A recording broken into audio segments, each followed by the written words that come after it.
लहान मुलं खेळायला लागले झोक्यावर. शाळा आहे बघा बाजूला, इथे शाळा आहे बाजूला. शाळा भरली आहे मुलांची. 12 वाजले. पोरी झोका खेळायला लागले. शाळेत जायचं सगळ्यांना आता. हे बघा शाळेचा आवाज किती गोंगाट यायला लागला.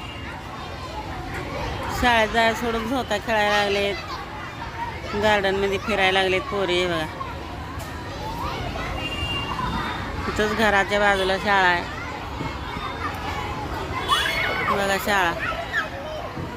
शाळेची मुलं.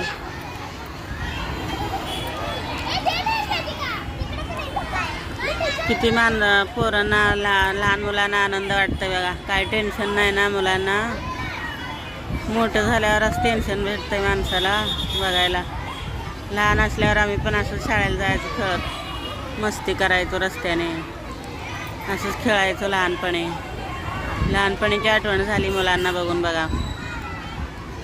लहानपणी माणसाचं मन किती हे असतंय, कसलं टेन्शन नसतंय माणसाला. किती निर्मळ असते माणूस लहान वयामध्ये बघा. लहान असताना असं आम्ही पण खेळायचो. शाळा शिकलो थोडंफार. नंतर लहान वयात लग्न झालं. सगळं मागं ग्रहण लागल्यासारखं झालं चालू. लग्न चालू झालं लहान वयात 14 वर्षात. आणि मागं माझ्या 7.5 चालू झाली बघा. एवढं लहान असतानाच खेळले मी. नंतर कुठलं हेच भेटलं नाही जीवनामध्ये. कधी खुशी भेटली नाही मग मला. हे मुलं लहान आहेत ना, तसं लहान होते मी पण, तेव्हाच मला तेवढं खुशी होते. नंतर काहीच भेटलं नाही खुश. लहान वयातच लग्न केले आई वडील. काय करायचं बघा मित्रांनो. लाईक करा एक.